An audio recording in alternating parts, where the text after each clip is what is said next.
Hello students, welcome to my channel. This is Dr. Vinita Negi, making maths learning easy and simple for you. आज हम यहाँ पर कुछ MCQs solve करने वाले हैं. Analytic functions and Cauchy-Riemann equation से रिलेटेड किस टाइप के क्वेश्चंस आपको मिलेंगे, कैसे क्वेश्चंस को सॉल्व करना है, एंड ये MCQs आपको हेल्प करेंगे for your graduation and post graduation exam. And साथ ही अगर आप प्रिपरेशन कर रहे हैं for CSA, NET, IIT, JAM, GATE, ये उस तरीके से भी आप सबके लिए बेनिफिशियल है. तो देखिए इसमें मेरे साथ कैसे हम क्वेश्चंस को सॉल्व करते हैं MCQs को. तो यहाँ पर आपके पास एक पॉलिनोमियल दे रखा है, sigma n is equal to 0 to 5 an zn into sigma n is equal to 0 to 9 bn zn. यहाँ पर an bn आपके रियल वैल्यूज है फॉर एवरी n, साथ ही a5 और b9 नॉन जीरो वैल्यूज दे दी. आपको इस पॉलिनोमियल के लिए बताना क्या है, आपको चाहिए काउंटिंग रूट्स विद मल्टीप्लिसिटी. हमें pz के लिए कितने रूट्स मिलेंगे. हमारे पास ये पॉलिनोमियल मल्टीप्लिकेशन है an zn into bn zn का, ठीक है ना. तो जब हम मल्टीप्लाई करते हैं, हमें पता है मल्टीप्लिकेशन में क्या होती है, पावर्स ऐड हो जाती है, वी नो दैट. तो यहाँ पर जब मैं मल्टीप्लाई करूंगी तो यहाँ पर इन दोनों के लिए आई विल फाइंड आउट कि आपको वैल्यूज कितनी मिलेगी टोटल रूट्स की. हमें क्या चाहिए, total roots, because we are talking about complex analysis. तो आपको यहाँ पर अकॉर्डिंग टू दिस 5 रूट यहाँ से मिलेंगे, यहाँ से 9 रूट्स मिलेंगे. टोटल रूट्स कितने मिलेंगे, फॉर मल्टीप्लिकेशन पावर ऐड हो जाती है तो 5 + 9 14 कॉम्प्लेक्स रूट्स मिलेंगे आपको. वो कॉम्प्लेक्स रूट में से कुछ आपको रियल रूट्स भी मिल सकते हैं, बट टोटल 14 कॉम्प्लेक्स रूट्स मिलेंगे, ठीक है. अब उनमें से कितने रियल हैं वो चेक करने के लिए हमारे पास एक कॉन्सेप्ट है कि अगर आपके पास ऑड डिग्री पॉलिनोमियल होता है, किसी भी ऑड डिग्री पॉलिनोमियल के लिए आपको एटलीस्ट एक रियल रूट मिलेगा, ठीक है ना. एटलीस्ट एक रियल रूट मिलेगा. तो आपको दिख रहा है an zn z पावर 5 के लिए और z पावर 9 के लिए एक रियल रूट मुझे यहां से मिल गया, एक रियल रूट मुझे यहां से मिल गया. तो कितने मिले, at least 2 real roots. We are not sure कि मैक्सिमम कितने मिलेंगे, ठीक है ना. हम ये कह सकते हैं क्लियरली कि मुझे एटलीस्ट 2 रियल रूट मिलेंगे. मैक्सिमम कितने मिलेंगे we can't say about this, but at least 2 तो मिलेंगे. एक आपका Z5 से मिलेगा, एक आपका Z9 से मिलेगा, ठीक है. तो सीधे सीधे ये रॉन्ग हो गया दैट नो रियल रूट्स. आपको रियल रूट्स तो मिल रहे हैं, एटलीस्ट 2 तो मिलेंगे पक्का, ठीक है. सो यू कांट से आपको 12 कॉम्प्लेक्स रूट मिलेंगे. टोटालिटी में आपको 14 कॉम्प्लेक्स रूट्स मिलते हैं और एटलीस्ट 2 रियल रूट्स मिलेंगे by the odd degree polynomial, ठीक है ना. जैसा कि हमने यहाँ पे डिफाइन कर दिया कि आपके पास जो पॉलिनोमियल है 14 डिग्री का है. जिस डिग्री का आपका पॉलिनोमियल है, अगर डिग्री में वैल्यू 14 दे रखी है तो आपको रूट्स भी 14 मिलेगी. B is correct, okay. और systematically an zn bn zn दोनों के दोनों ऑड डिग्री पॉलिनोमियल है. तो एक रियल रूट यहां से आ गया, एक रियल रूट यहां से आ गया. आपके पास यहाँ पर एटलीस्ट 2 रियल रूट्स आते हैं. तो we can say for part C question, अगर आपको वहां पर मोर देन 1 आंसर मिल रहे हैं, आप कहेंगे that A and B are correct, C and D are wrong, okay. तो आपके पास क्वेश्चन जैसा दे रखा है उसके according you will find out कि विच इज पॉसिबल, जो पॉसिबल नहीं है, जो करेक्ट नहीं है, एंड उसको आप एलिमिनेट कर देंगे, ठीक है ना. दूसरा क्वेश्चन हमें कह रहा है दैट यहाँ पर fz गिवन है आपके पास, ठीक है ना. ये fz जो पॉलिनोमियल है ये कहाँ डिफरेंशिएबल है, किस पॉइंट पे डिफरेंशिएबल है.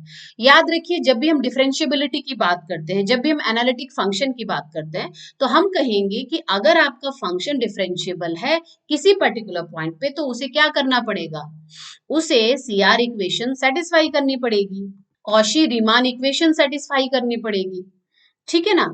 अब हमारे पास 2 इक्वेशंस होती हैं. आपके पास है ux is equal to vy and vx is equal to minus uy, जहां u आपका रियल पार्ट है, v आपका इमेजिनरी पार्ट है. x एंड y के अकॉर्डिंग पार्शियल डेरिवेटिव आपने कंपेयर किए. ये दोनों equations CR equations, Cauchy Riemann equations होती है. बट क्वेश्चन में यहाँ पर प्रॉब्लम क्या है, आपके पास z में इक्वेशन दे दी, z बार में इक्वेशन दे दी, मॉड z में इक्वेशन दे दी. तो यहाँ पर हमारी जो CR इक्वेशन है that is del F upon del Z bar equal to 0। अब आपकी CR इक्वेशन Z की फॉर्म में थोड़ा डिफरेंट होगी। तो आपके पास CR इक्वेशंस जैसे ये कार्टेशियन फॉर्म में, पोलर फॉर्म में rn थीटा में मिलती है, ये Z की फॉर्म में होती है, तो वो डिफरेंट फॉर्मेट CR इक्वेशंस के आपको पता होने चाहिए, तभी आप फाइंड आउट कर सकते हैं। ओके, सो इसे ट्राई कीजिए सॉल्व करने की, वीडियो को पॉज करके, और वो पॉइंट क्या आ गया आपका जहां ये फंक्शन डिफरेंशिएबल है वो फाइंड आउट कीजिए। और एक्सप्लेनेशन में इसका बताती हूँ आपको कि आपके पास जो ये फंक्शन है इसमें सबसे बेसिक चीज क्या है कि आपको इक्वेशन z बार में ही चाहिए, मॉड z को आपको एलिमिनेट करना पड़ेगा। Simple. And we know that mod z square is equal to z into z bar. किसी कॉम्प्लेक्स नंबर को उसके कॉन्जुगेट से मल्टीप्लाई किया that is equal to mod z square. तो अब हमारा जो फंक्शन आया, पॉलिनोमियल आया z bar plus iota z bar plus 1 आ गया। ठीक है ना। हमें पता है CR इक्वेशंस हमें कैसे चाहिए, कॉम्प्लेक्स फॉर्म में चाहिए, z की फॉर्म में चाहिए। तो CR equation del F upon del Z bar equal to 0 होता है। अगर वो डिफरेंशिएबल है तो इस इक्वेशन को सेटिस्फाई करना चाहिए, तो हम यहाँ पर वैल्यूज पुट कर लेंगे, यहाँ से हमें वो पॉइंट मिल जाएगा जहां वो डिफरेंशिएबल है। सो इसको आप Z बार के अकॉर्डिंग डिफरेंशिएट कीजिए। सो यहाँ पर Z आपका फिक्स आ गया, इसका डिफरेंशिएशन 1, यहाँ पर आइटा फिक्स है, Z बार का डिफरेंशिएशन 1, ये कांस्टेंट आ गया, दिस इज 0, सिंप्लीफाई किया तो z is equal to minus eta आ गया। It means z is equal to minus eta point of differentiability है। So point of differentiability check करनी है, you are checking the CR equations, but depend करता है कि क्वेश्चन में आपके पास वैल्यूज किस टाइप से दे रखी है, कार्टेशियन फॉर्म में है, पोलर फॉर्म में। This way you will find out कि आपका आंसर ये होगा। Is that clear? तो आपके जितने भी फॉर्मेट हैं, चाहे कार्टेशियन फॉर्म में है, पोलर फॉर्म में है, कॉम्प्लेक्स फॉर्म में, वो तीनों फॉर्मेट CR इक्वेशन के पता होने चाहिए, तभी आप डिफरेंशिएबिलिटी की कंडीशन अप्लाई करेंगे। आप किस पॉइंट पे डिफरेंशिएबिलिटी मिल रही है, किस पे नहीं मिल रही, you can find out. Okay, चलिए नेक्स्ट क्वेश्चन क्या है आपका। नेक्स्ट क्वेश्चन कहता है कि आपका फंक्शन है from C to C, complex function है, and F Z is equal to Z bar है। आपको बताना ये फंक्शन कैसा है, is that analytic, and if that is analytic कहाँ, that is analytic z is not equal to 0, analytic everywhere, nowhere, analytic है in this region। ठीक है ना। तो एनालिटिक के लिए हम क्या करेंगे, जब भी हम एनालिटिक की बात कर रहे हैं, analytic means we are talking about differentiability, तो we are checking CR equations. CR equation satisfy हो रही है या नहीं हो रही है, या CR इक्वेशंस कहाँ सेटिस्फाई हो रही है, उसके अकॉर्डिंग आपको फंक्शन की डिफरेंशिएबिलिटी, फंक्शन की एनालिटिसिटी के बारे में मिल जाएगा। ठीक है ना। इसके अकॉर्डिंग अगर मैं इसे कार्टेशियन फॉर्म में कन्वर्ट करती हूँ तो u मेरा रियल वैल्यू है, रियल पार्ट है, iota v that is the imaginary part, fz को मैं कंपेयर करती हूँ अकॉर्डिंग टू दिस, तो this is under root x square plus y square. ठीक है ना। बिकॉज मुझे पता है f z mod z given है, u प्लस आई वी के लिए मॉड की value under root x square plus y square होती है। ठीक है ना। तो यहाँ पे कंपेयर किया, I can say this is 0 item, एक कॉम्प्लेक्स नंबर की तरह मैं से रिप्रेजेंट करती हूँ। तो u मेरा क्या आ गया, under root x square plus y square, v मेरा क्या आ गया 0, इसका x डेरिवेटिव निकाला तो that is x upon under root x square plus y square, y derivative निकाला तो y upon under root x square plus y square. लेकिन v के लिए x डेरिवेटिव y डेरिवेटिव दोनों 0 है, बिकॉज एक्चुअली v 0 है। तो यहाँ पर हमें CR इक्वेशन सेटिस्फाई होती हुई नहीं मिल रही है, कहीं भी सेटिस्फाई नहीं हो रही है। जब आपकी CR इक्वेशन ही नहीं सेटिस्फाई हो रही है, दोनों ही सेटिस्फाई नहीं हो रही है, एक हो रही है एक नहीं हो रही है, इस केस में आपका ये FZ एनालिटिक होगा ही नहीं, बिकॉज एनालिटिक होगा तो CR इक्वेशन सेटिस्फाई होनी चाहिए। सो यू विल से आपका जो ये फंक्शन है एनालिटिक नोवेयर, बिकॉज हमें हर एक पॉइंट के लिए, या कोई से भी पॉइंट ले लीजिए आप, वहां पर CR इक्वेशन सेटिस्फाई ही नहीं हो रही। सपोज आपने क्या किया कि आपने CR इक्वेशन देखी, समवेयर सेटिस्फाई हो रही है, समवेयर नहीं हो रही, तो जहां सेटिस्फाई हो गई वहां आपको डिफरेंशिएबिलिटी मिलेगी। So this way we can say directly ये भी पॉसिबल नहीं है, ये भी पॉसिबल नहीं है, ये भी पॉसिबल नहीं है, तो सी इज द पॉसिबल आंसर। ठीक है। चलो नेक्स्ट क्वेश्चन है, आपके पास यहाँ पर UXY दे दिया, रियल पार्ट दे दिया। ठीक है। और आपका जो FZ है एनालिटिक फंक्शन है, this is real part, this is imaginary part. अब मैंने कहा फंक्शन एनालिटिक है, फंक्शन डिफरेंशिएबल है, इट मींस CR इक्वेशंस को सेटिस्फाई करेगा। तो इस रियल पार्ट से मुझे इमेजनरी पार्ट निकालना है। तो व्हेनेवर आपको रियल पार्ट दे दिया, इमेजनरी पार्ट निकालना है, या वी पार्ट दे दिया, यू पार्ट निकालना है, और फंक्शन एनालिटिक है, तो आप सीआर इक्वेशन का यूज करेंगे। ठीक है ना, सीआर इक्वेशन का यूज करते हुए you will find out the value of v. तो आप यहां से कॉम्प्लेक्स फंक्शन फाइंड आउट करने के लिए सीआर इक्वेशंस का यूज करते हैं, अदरवाइज हम मिलने थॉमसन मेथड का भी यूज करते हैं, वो हम आगे क्वेश्चन में करेंगे। तो बिकॉज मुझे यहाँ पे फंक्शन नहीं चाहिए, हमें सीधे सीधे यू के लिए वी चाहिए, तो व्हाट यू विल डू, आपके पास यू दे दिया, ठीक है, यू का डेरिवेटिव निकालिए एक्स के according, partial derivative, that is 2 1 minus y. But CR equations की पहली इक्वेशन क्या कहती है, u x is equal to v y. So actually ये यू एक्स है, बट इक्वल किसके आ गया, वी वाई के। तो इस कंपैरिजन से हम क्या करेंगे, यू की हेल्प से वी तक पहुंचेंगे। तो हम क्या कर देते हैं, मैंने कहा वी वाई है, मैं कह सकती हूँ इसको del v upon del y. मैं इस वी को फाइंड आउट करना चाहती हूँ, तो मुझे ये डेल वाई रिमूव करना पड़ेगा। तो डेल वाई रिमूव करने के लिए हम इस इक्वेशन को इंटीग्रेट करेंगे विद रिस्पेक्ट टू y। ठीक है ना, तो दिस इज v, ये 2 आपका कांस्टेंट है, 1 का y हो गया, y का y स्क्वायर बाई 2 हो गया, सम कांस्टेंट fx आ जाएगा, बिकॉज आप y के अकॉर्डिंग इंटीग्रेट करो तो कांस्टेंट क्या हो जाएगा, fx। अगर आप x के अकॉर्डिंग इंटीग्रेट कर रहे हो तो आपका फंक्शन fy हो जाएगा। ओके, और इसको डिफरेंशिएट किया तो यहां से मुझे vx की वैल्यू मिल गई f डैश x। सिंपल, क्योंकि मुझे v चाहिए, v के साथ साथ मुझे fx भी चाहिए, तो उसको रिलेट करने के लिए हमें जो यहां से v मिला, इसको आपने x के अकॉर्डिंग डिफरेंशिएट किया। क्यों किया, क्योंकि जैसे मैं x के अकॉर्डिंग डिफरेंशिएट करूंगी, ये पूरा y फंक्शन 0 हो जाएगा, यहां से मुझे f डैश x मिल जाएगा। ओके, लेकिन by second CR equations vx is equal to minus u y, तो यहां से मुझे रिलेशन मिल गया कि f dash x minus u y के इक्वल है। अब हमारे पास तो u दे रखा है, इसको y के अकॉर्डिंग इंटीग्रेट कर सकते हैं हम, तो यहां से मुझे fx मिल सकता है। So I will say f dash x क्या हो जाएगा, 2x। ओके, और f डैश x से मुझे f चाहिए, तो हम उसे फिर से इंटीग्रेट कर देते हैं, f डैश का f हो गया, 2x का x स्क्वायर हो गया, plus some constant c। Okay, तो हमारा जो v है, that v is this one, आपका जो v फंक्शन था 2y minus Y square by 2 plus f x, यहाँ पर एफ एक्स की वैल्यू पुट कर दीजिए x square plus c, that is your v। तो आई कैन से ये आपका कंप्लीट फंक्शन आ गया एफ जेड। अगर एफ जेड चाहिए तो आप एफ जेड कह लीजिए, अगर v फाइंड आउट करना है तो दिस इज ओनली। बट यहाँ पर आपके पास जो c था उसको आप एलिमिनेट कर रहे हैं, ठीक है ना। तो हम सपोज करेंगे, अब आप ऑप्शन देखेंगे, मैंने कहा 2y minus Y square plus X square plus C है, क्योंकि हमें कोई कंडीशन नहीं दे रखी और हमें टैली करना है ऑप्शन से कि which will be the answer, which will be the correct answer. तो आप क्या करेंगे, आपको दिख रहा है यहाँ पर दिस इज 2y, मीन्स यहाँ पर a minus b whole square apply हो रहा है, दिस इज 2y, और y स्क्वायर भी दे रखा है।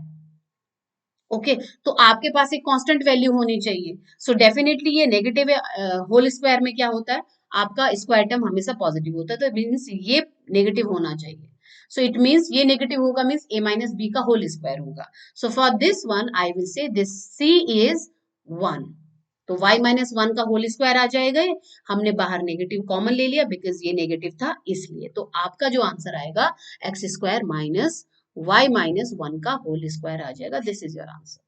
ओके, तो आपको जो आंसर पूछा गया वहां पर आपका c है, उस c कांस्टेंट को एलिमिनेट कैसे करेंगे, कंपेयर कैसे करेंगे, उसके लिए आप ऑप्शंस को देखिए, ठीक है ना। बिकॉज आपके पास y स्क्वायर है और 2y भी है, तो y माइनस समथिंग का होल स्क्वायर होगा, y प्लस समथिंग का स्क्वायर होगा, तो आप सीधे सीधे कह सकते हैं ये तो आंसर है नहीं, ये भी आंसर है नहीं।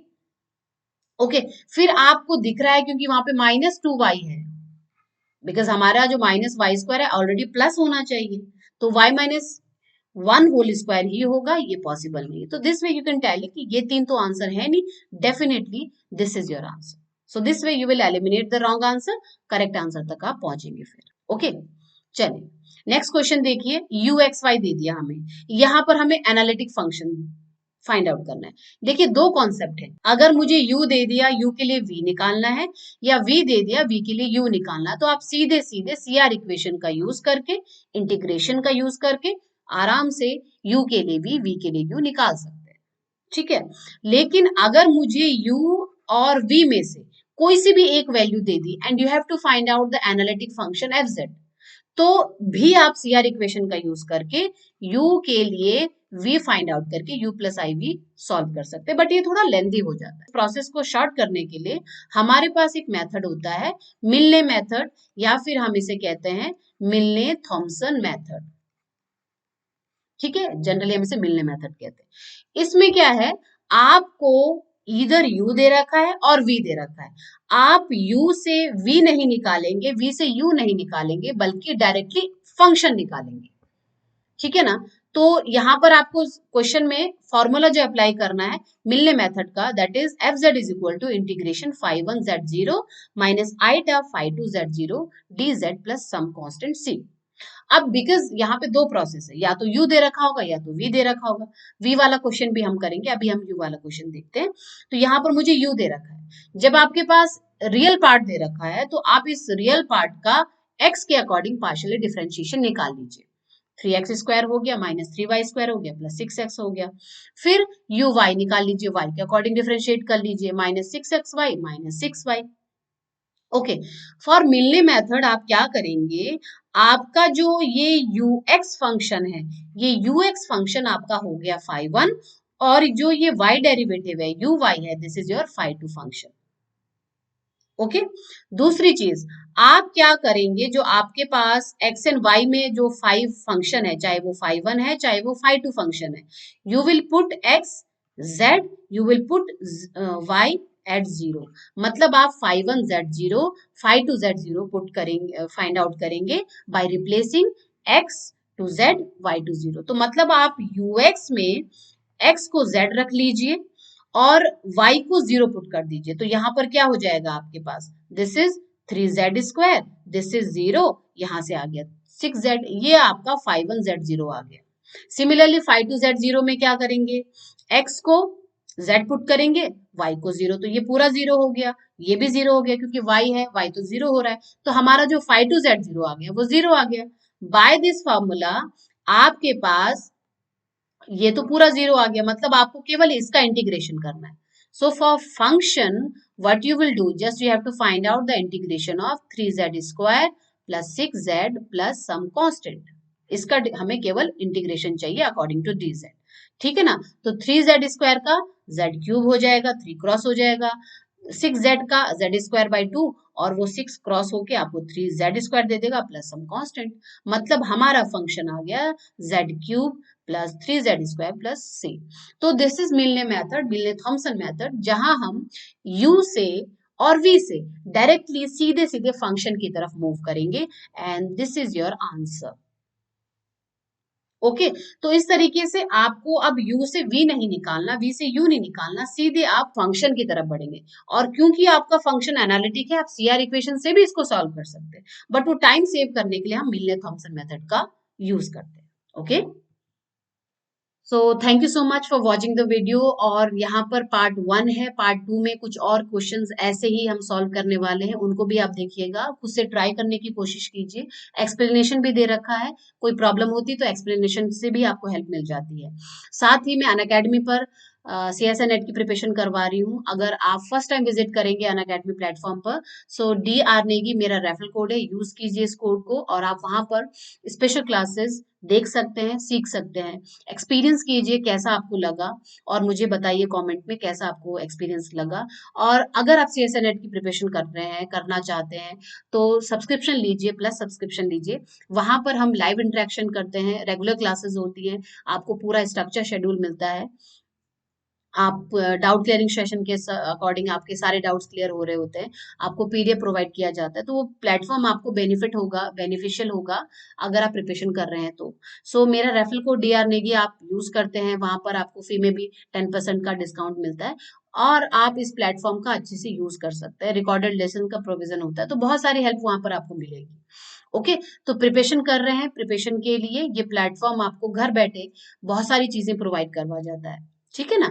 तो डीआर नेगी मेरा रेफरल कोड है, फर्स्ट टाइम विजिट करेंगे तो अनलॉक करने के लिए स्पेशल क्लासेस को आप डीआर नेगी यूज करिए, और अगर प्लस सब्सक्रिप्शन आप लेना चाहते हैं तो भी आप Dr Negi referral code use करेंगे, आपको वहां पर 10% का डिस्काउंट भी मिलेगा। So thank you so much for watching this video. मिलेंगे नेक्स्ट वीडियो में पार्ट 2 के साथ। This is part 1। पार्ट 2 में भी हम analytic functions and CR equation से रिलेटेड कुछ और क्वेश्चन सॉल्व करेंगे। So all the best everyone. Thank you.